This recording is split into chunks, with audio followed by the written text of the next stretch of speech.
Matagumpay na natapos ng grupong Atin Ito Coalition ng pagdaraos ng peace concert sa territorial waters ng Pag-asa Island. Para sa mga nakilahok na mga mangingisda, malaking bagay ang aktibidad sa West Philippine Sea. Ang sentro ng balita mula kay Rod Lagusan.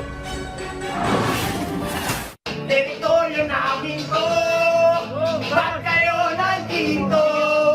Tulad ng lyrics ng Pinoy group na Moro Beats, na teritoryo natin to, ba't kayo nandito?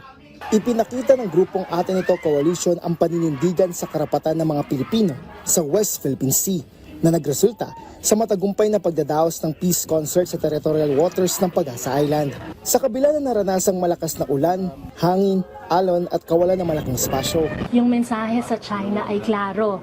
Gusto natin ng kapayapaan sa West Philippine Sea. At yung kapayapaan na yan, hindi lang Pilipino ang may gusto, pero yung mga mamamayan din ng ating mga kapitbahay na bansa.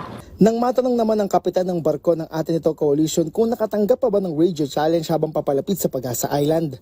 Wala na. Ang ano na lang, sinecheck na lang nila yung position natin, kung anong what time ano natin.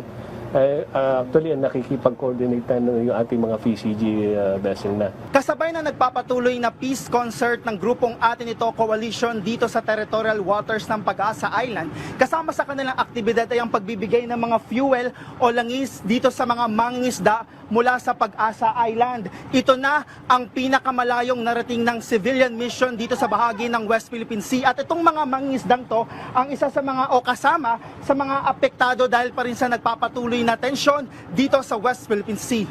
Aabot sa 22 container ng tigsa 10 litro ng fuel ang napamahagi sa 11 bangkang pangisda na lumapit sa barko. Hindi naman ininda ng mga mangingisda ang mataas na alon, habang naging escort nila ang mga tauhan ng Philippine Navy na nakadestino sa isla.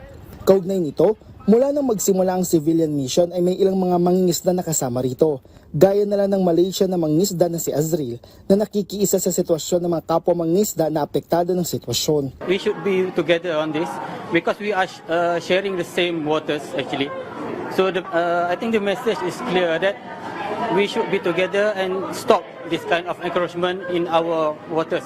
Binigyang diin ng mangingisdang si Kadodoy na isang Ramon Magsaysay awardee na napakahalaga ng isinagawang aktibidad para sa kanilang mga Pilipinong mangingisda. Ito kasi yung aming pinagkukunan sa araw-araw na pagkain, sa aming kabuhayan, at lalong-lalo na para sa aming mga anak na mga mangingisda, lalong-lalo na itong ating mga maliliit or mga small-scale fishermen.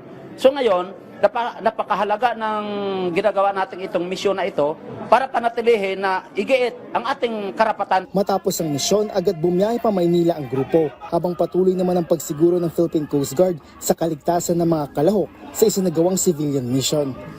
Rod Lagusad, para sa Pambansang TV sa Bagong Pilipinas.